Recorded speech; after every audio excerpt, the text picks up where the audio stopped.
আপনাদের স্বাগত আমাদের ইউটিউব চ্যানেল পিকোজন সেন্টারে। তো অনেকদিন পর একটা নিউজ নিয়ে এলাম, যেটা হচ্ছে আমাদের ওয়েস্ট বেঙ্গলের যে এসএসসি এসএলএসটির যে পরীক্ষা হওয়ার কথা আছে সেপ্টেম্বর মাসে, তার ফর্ম ফিল আপ কিন্তু অলরেডি চলছে। তো ফর্ম ফিল আপের আর মাত্র কিন্তু 9 দিন মাত্র সময় আছে। তো যারা যারা এখন পর্যন্ত ফর্ম ফিল আপ করোনি, অবশ্যই কিন্তু ফর্ম ফিল আপ করে নাও, কারণ পরবর্তী ক্ষেত্রে সার্ভার প্রবলেম হতে পারে। ঠিক আছে, তো এই ভিডিওর মাধ্যমে আমরা এসএসসির বিজ্ঞপ্তির পরীক্ষা কখন হতে পারে সেই সম্পর্কে আমরা তথ্য দিয়ে চেষ্টা করছি।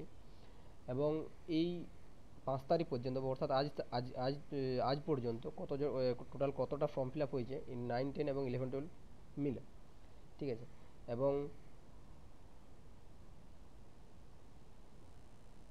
এই যে 14 তারিখ যে লাস্ট ডেট পরীক্ষার, সেই পরীক্ষার ফর্ম ফিল আপ কি আদৌ ডেট বাড়ানো হবে সেই বিষয়ে কিন্তু এই ভিডিওর মাধ্যমে কিন্তু আমরা আলোচনা করব। ঠিক আছে, তো সকলকে বলবো যারা যারা নতুন এসে থাকবে অবশ্যই চ্যানেল সাবস্ক্রাইব করে দিও এবং পাশে থাকা বেল আইকনটা ক্লিক করে দিও। চলো, তো আজকে আর বেশি কথা না বলে আমাদের ভিডিও কিন্তু প্রবেশ করি। তো এইটা আমাদের যে জি 24 ঘন্টা আছে সেখান থেকে এই নিউজটা উঠে এসেছে, যেটা হচ্ছে কি এসএসসি বিজ্ঞপ্তি অনুযায়ী ফের কিন্তু পরীক্ষার প্রস্তুতি, অর্থাৎ এসএসসি যে বিজ্ঞপ্তি প্রকাশিত হয়েছিল সেই বিজ্ঞপ্তি অনুযায়ী কিন্তু পরীক্ষা হবে। ঠিক আছে, আমরা অনেকে দেখেছি যে গেজেট কিন্তু যে এসএসসির যে পুরনো ওয়েবসাইট ছিল সেখান থেকে কিন্তু রুলসটা তুলে নিয়েছে গেজেটটা, এবং তার সাথে বলে রাখি যে ক্যাটাগরি ওয়াইজ যে ভ্যাকেন্সি লিস্ট, সেই ভ্যাকেন্সি লিস্টটাও কিন্তু তুলে নেওয়া হয়েছে। ঠিক আছে, তো প্রথম যে বিষয়টা আছে সেটা হচ্ছে এসএসসি বিজ্ঞপ্তি অনুযায়ী ফের কিন্তু পরীক্ষার প্রস্তুতি কিন্তু নেওয়া শুরু করা হয়েছে। কী কী বিষয় বলা হয়েছে, এবং এটা বলা হয়েছে কি যে সুপ্রিম কোর্টের নির্দেশ মতোই কিন্তু আগামী পদক্ষেপ। তা সুপ্রিম কোর্টের যে নির্দেশ অনুযায়ী যে পরীক্ষা নেওয়ার কথা বলা হয়েছিল ডিসেম্বর মধ্যে সম্পূর্ণ প্রক্রিয়াটা শেষ করতে হবে 31 ডিসেম্বর মধ্যে, সেই প্রক্রিয়াটাকে সঠিকভাবে চালানোর জন্য তারা কিন্তু আবার পুনরায় যে সুপ্রিম কোর্টের নির্দেশটা ছিল সেই নির্দেশ অনুসারে কিন্তু বিজ্ঞপ্তি অনুযায়ী করতে চাইছে। এটা সবথেকে গুরুত্বপূর্ণ বিষয়, যেটা হচ্ছে কি দ্বিতীয় পর্যায়ে নেওয়া হবে কি পরীক্ষা, নেওয়া হবে হবে পরীক্ষা, যাই হোক ভাষাটা ল্যাঙ্গুয়েজ ভুল আছে। তো দুটা পর্যায়ে কিন্তু পরীক্ষাটা নেওয়া হবে কিভাবে না, প্রথম পর্যায়ে যেটা পরীক্ষাটা হবে সেটা হচ্ছে একটি পরীক্ষা নবম দশম শ্রেণীর জন্য, এবং দ্বিতীয় পর্যায়ে যেটা পরীক্ষা হবে একাদশ এবং দ্বাদশের জন্য পরীক্ষাটা কিন্তু নেওয়া হবে, মানে দুটো পর্যায়ে। এবার কি বলা হচ্ছে পরীক্ষা কেন্দ্র কোথায় হবে সেই বিষয়ে কিন্তু খুবই তাড়াতাড়ি কিন্তু জানানো হবে, সেই বিষয়টা কিন্তু এখানে পরিষ্কার করা হয়েছে।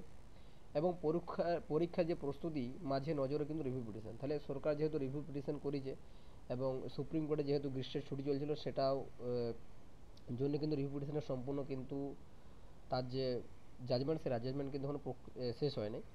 তো গ্রীষ্মের ছুটিও আশা করছি 14 তারিখ কিন্তু শেষ হয়ে যাওয়ার কথা আছে সুপ্রিম কোর্টে। তো এই তারিখে শেষ হওয়ার পরে কিন্তু এই রিভিউ পিটিশনের যে ব্যাপারটা, সেই ব্যাপারটা কিন্তু সরকার কিন্তু দেখবে, সেই দিকে নজর রেখেও কিন্তু তারা কিন্তু এই নিয়োগ প্রক্রিয়াটি কিন্তু চালাবে। ঠিক আছে, এবং এটা বলে দিচ্ছি যে আবেদনের যে সময়সীমাটা, যেহেতু 14 তারিখে 14 জুলাই তার লাস্ট ডেট বলা হয়েছিল, সেই আবেদনের যে সময়, সেই আবেদনের সময় কিন্তু বাড়ানো হতে পারে, মিনিমাম 1 সপ্তাহ হোক না হোক কিছুদিনের মতন বা 4-5 দিনের মতন কিন্তু সময় কিন্তু বাড়ানো হতে পারে, অর্থাৎ অনুমান করা যাচ্ছে যে 20 জুলাই কিন্তু লাস্ট ডেট বলা চলতে পারে। ঠিক আছে, এবার যে তার যে পরীক্ষাটা, সেই পরীক্ষা কিন্তু সেপ্টেম্বরের প্রথম সপ্তাহে কিন্তু নেওয়া হবে। ঠিক আছে, প্রথম সপ্তাহে ফার্স্ট উইকে কিন্তু নেওয়া হবে বলা হয়েছে, যে সেপ্টেম্বরের ফার্স্ট উইক কিন্তু তার পরীক্ষা কিন্তু নেওয়ার কথা কিন্তু বলা হয়েছে। তাহলে এখানে মোটামোটা বিষয় যেটা জানতে পারছি যে এসএসসি বিজ্ঞপ্তির যে নতুন প্রক্রিয়া যে গেজেট প্রকাশিত হয়েছে সেই অনুযায়ী কিন্তু পরীক্ষাটা নেওয়া হবে। নেওয়াটা কীভাবে হবে না, 60 নাম্বার যে আমাদের, সরি 60 নাম্বার হচ্ছে আমাদের লিখিত পরীক্ষা, এবং 10 নাম্বার হচ্ছে এক্সপিরিয়েন্স, এবং 10 নাম্বার হচ্ছে গ্র্যাজুয়েশন নাম্বার, এবং 10 নাম্বার এবং 10 নাম্বার হচ্ছে ইন্টারভিউ এবং ডেমো ক্লাস। এইভাবে কিন্তু নাম্বার স্ট্রাকচারটা কিন্তু দেওয়া আছে। তো এই অনুযায়ী কিন্তু বলা হয়েছে। এবং আমরা যেটা সম্মুখীন হয়েছিলাম কি যে কলকাতা হাইকোর্টে সরকার কিন্তু বা এসএসসি তাদের কাছে কিন্তু যে হাইকোর্টে যিনি জাজ ছিলেন উনি কিন্তু তাদের কাছে প্রশ্ন করেছে যে 2016 অনুযায়ী পরীক্ষাটা নেওয়া হচ্ছে না কেন, তারা নতুন গেজেট অনুসারে কিন্তু পরীক্ষাটা নিচ্ছেন কী কারণে, সম্পূর্ণ বিষয়টা কিন্তু জানানোর জন্য কিন্তু বলা হয়েছে। তার যে শুনানি, সেই শুনানি কিন্তু আগামী সোমবার কিন্তু তার শুনানি আছে, সেখানেও কিন্তু পরিষ্কার হওয়া যাবে যে এই নতুন গেজেট অনুসারেই পরীক্ষাটা হবে নাকি 2016-র যে গেজেট ছিল সেই গেজেট অনুসারে পরীক্ষাটা হবে, তখন কিন্তু সম্পূর্ণ প্রক্রিয়াটা কিন্তু জানা যাবে।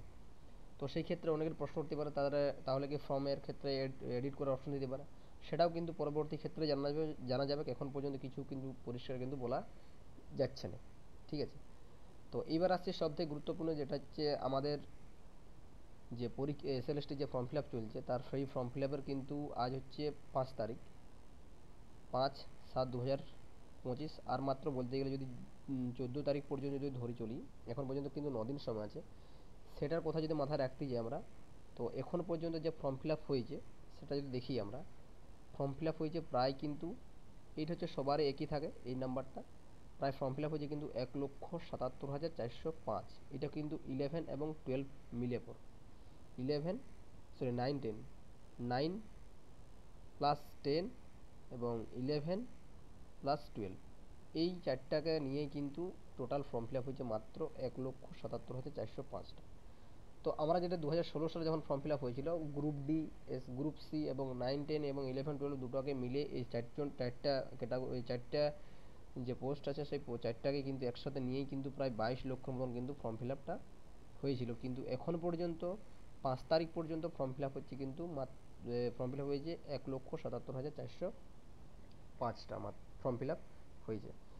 তো এই ফর্ম ফিল আপের যদি আমরা যদি এখনো পর্যন্ত যদি 15 দিনও যদি ডেট থাকে, অর্থাৎ 20 তারিখ পর্যন্ত ডেটটা বাড়ানো হয়, তো অনুমান করা যাচ্ছে যে অনুসারে যাচ্ছে পার ডে কিন্তু 20,000 মতন কিন্তু ফর্ম ফিল আপ চলছে। তো সেই ক্ষেত্রে যদি 15 দিয়ে গুণ করি, প্রায় হচ্ছে কিন্তু 3 লাখের মতন কিন্তু আরও ভ্যাকেন্সি, মানে ফর্ম ফিল আপ হওয়ার একটা অনুমান থাকছে। তাহলে অনুমান যদি হয় মিনিমাম 5 লাখের মতন যদি ফর্ম ফিল আপ হতে পারে। ঠিক আছে, এটা কিন্তু একটা অনুমান ধরা চলছে। তো পরবর্তী ক্ষেত্রে কত কি হয় সেটা পরবর্তী ক্ষেত্রে কিন্তু জানা যাবে। তো এখন যেটা অনুমান করা যাচ্ছে এই গড় অনুযায়ী বা এই পার্সেন্টেজ অনুযায়ী, অনুপাত অনুযায়ী 5 লক্ষের মতন কিন্তু ফর্ম ফিল আপ একটা ধরা যাচ্ছে অনুমানিক ভাবে। ঠিক আছে, তো এইটুকু গুরুত্বপূর্ণ বিষয় ছিল। তো আরেকটা বলে রাখি যে আজকে কিন্তু আমরা একটা নতুন ভিডিও আসছি, যেটা হচ্ছে বিপিএসসি টিআরই 4, বিপিএসসি টিআরই 4-এ কতটা ভ্যাকেন্সি থাকছে এবং তার যে পরীক্ষা, সেই পরীক্ষা এবার কবে হতে পারে, সম্পূর্ণ বিষয়টা কিন্তু একটা ভিডিওর মাধ্যমে আলোচনা করবো এবং সম্পূর্ণ কিন্তু একটা অথেন্টিক নিউজ। ঠিক আছে, তো চলো সেই ভিডিও আমরা সকলের সাথে আলোচনা করব বিষয়টা, যে কবে থেকে ফর্ম ফিল আপ শুরু হচ্ছে এবং তার ভ্যাকেন্সি কতটা থাকছে। ঠিক আছে, তো চলো এখন পর্যন্ত সকলকে জয় হিন্দ।